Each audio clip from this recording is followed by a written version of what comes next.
This is Business and Economy Network.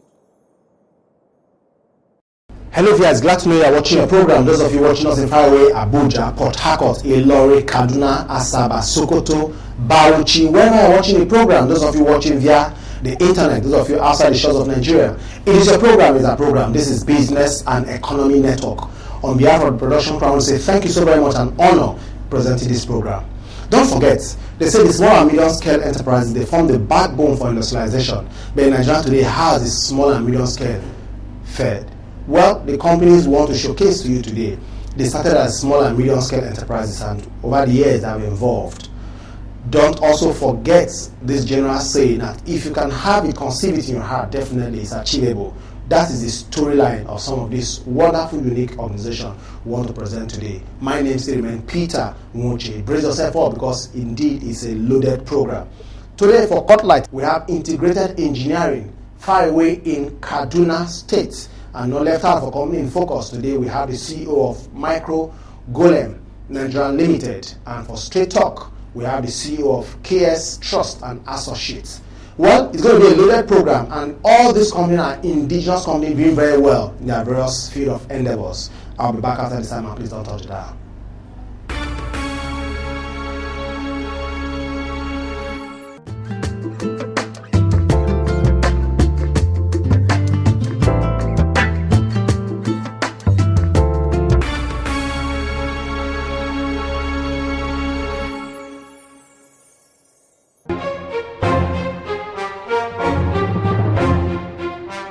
Integrated Engineering Associates is a private-held Nigerian partnership founded in 1987. Was set to offer multidisciplinary consulting and engineering services to government and private sector clients across Nigeria and beyond, with a complement of qualified and registered professionals. It was registered in 1987 by 3 classmates at that time. But we had only one partner working at that time because 2 of us were still working with government. We finally resigned from government and moved in full-time in 1992. And since then we've been here. Around 1992 we took a fourth partner on board, and since then we've been a firm of 4 partners who are all classmates in ABU Zaria, who came from different places. We never knew each other. We just aggregated in Zaria and became friends, and here we are. In the year 1994, the firm was already known to be a strong upcoming engineering outfit. Integrated Engineering Associates, as a subcontractor to another indigenous engineering firm, handled the PTF project, especially in the areas of planning and the engineering aspects of the project, as well as management information system. Coming to the PTF assignment was basically, I would say, accidental. But I think by 1994, we had made a reputation as a strong, upcoming consulting engineering outfit. Young engineers with a lot of energy and style as well. Because I remember we're one of the earliest firms around this area to be fully computerized in our activities. As early as 1992-93, when some companies were still using tracing paper and so on, we had already invested in PCs, laptops, AutoCAD and stuff like that. And as you probably know, the PTF assignment was given to Afri Projects Consortium, and in their own wisdom, Afri Projects realized that they needed solid engineering background because a lot of the projects were infrastructure based, and they needed they had a lot of engineering content, and therefore, and also they knew that they also required a lot of management information to be able to, track documents, track the projects, and so on. And we had both. We had the engineering capacity. We also had the computer literacy, the computer, the IT kind of capabilities. And so AfriProject approached us, and we started with a couple of things and then suddenly they realized that we had a lot of potential, and then decided to make us junior partners in the program.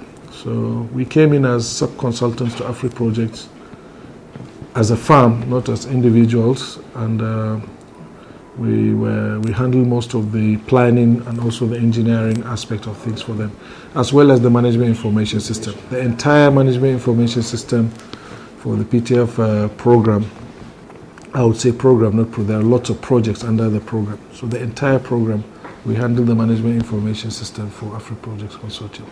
It was a very rewarding experience for all of us in so many ways. For me personally, I got to get involved in a lot of multitasking stuff, running or coordinating 10, 15 programs at the same time. And we were young and energetic, and very healthy, so we were able to do it. We had very few hours of sleep. It didn't matter. We didn't have weekends. We didn't attend weddings. We had no social program at all. But we enjoyed the job because it was quite rewarding, and we had a good client that understood our worth and was rewarding our hard work adequately and timely. So it couldn't have been any better. Like other local operators in the industry, Integrated Engineering Associates face some challenges in the course of their job in the following aspects. The 3 tiers of government in Nigeria do not properly follow the full project cycle of a project before awarding it. Also, the patronage in the industry is not very encouraging, as in most major projects and important projects like railway, bridges, roads, etc. The Nigerian government does not encourage the indigenous operators. Unlike some other countries like Dubai, where a foreigner cannot take up a project without the associate of a local partner, especially when it comes to protecting their interests. But in Nigeria, the local operators are neglected. First and foremost, the clients, in which case this, unfortunately in Nigeria, the private sector is not fully, the major client that consultants or engineering, the engineering industry has up till now is government, because it's government that has the money, it's government that is building the physical infrastructure and so on. Government may be local, state or federal. Unfortunately, all these three tiers of government do not plan their projects properly.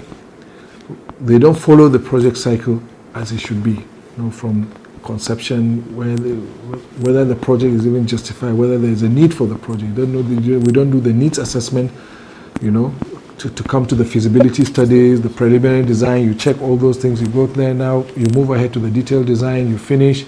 You do the entire project planning, the tender process, and then you go into implementation.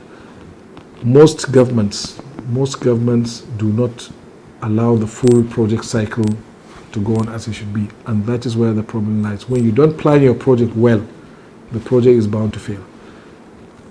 That is the number one challenge. Number two is that the engineering industry now, at least the consulting industry,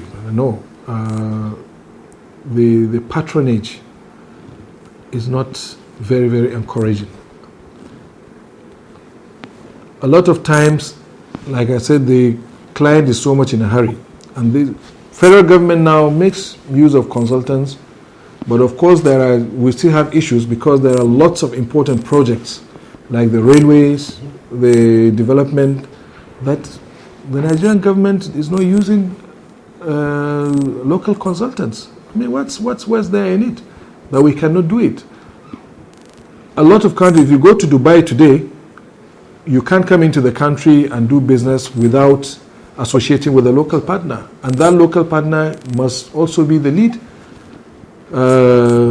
partner in the business, whatever you want to do. It's the same thing with a lot of other countries, especially when it comes to protecting their industries. Be it the engineering industry, be it manufacturing or whatever, be it agriculture. The Western powers are still heavily protecting their agriculture industry. We don't do that. So these are the major challenges. And this has a lot, it has a chain reaction.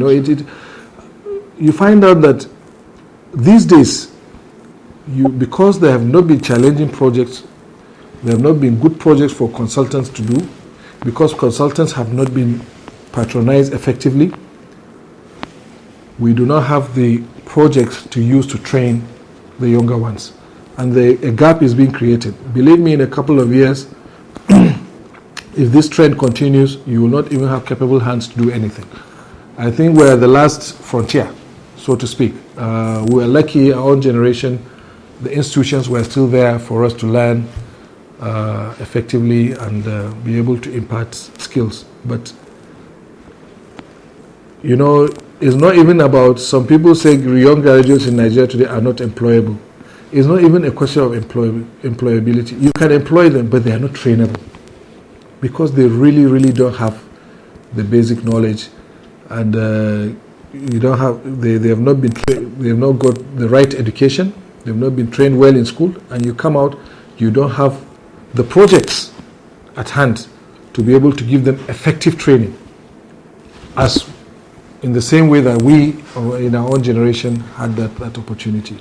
It's a very, very serious issue, and it doesn't portend well for this country.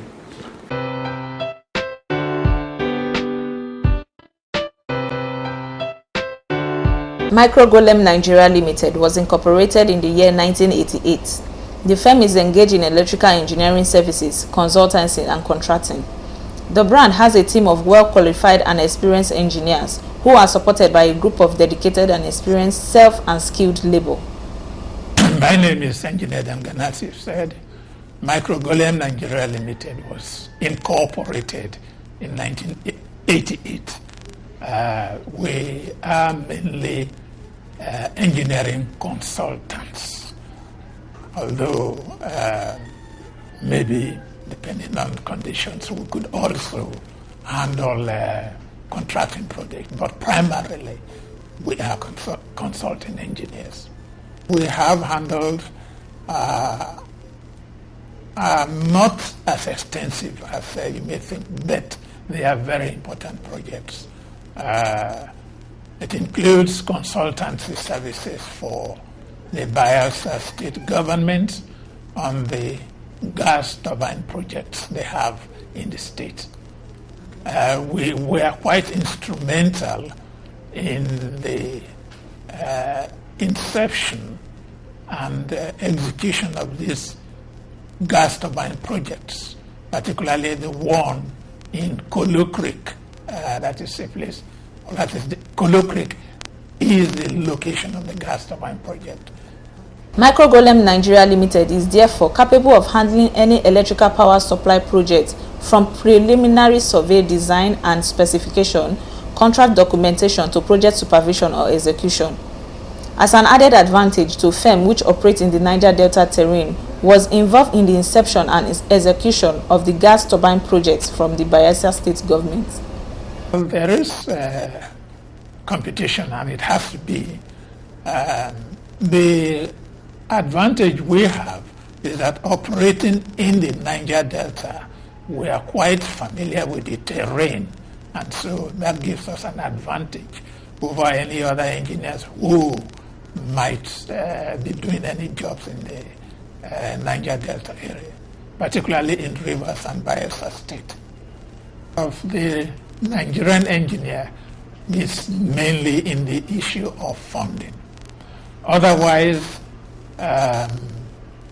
technical and knowledge-wise, the Nigerian engineer is as good as his foreign counterparts. But it's in the area of funding that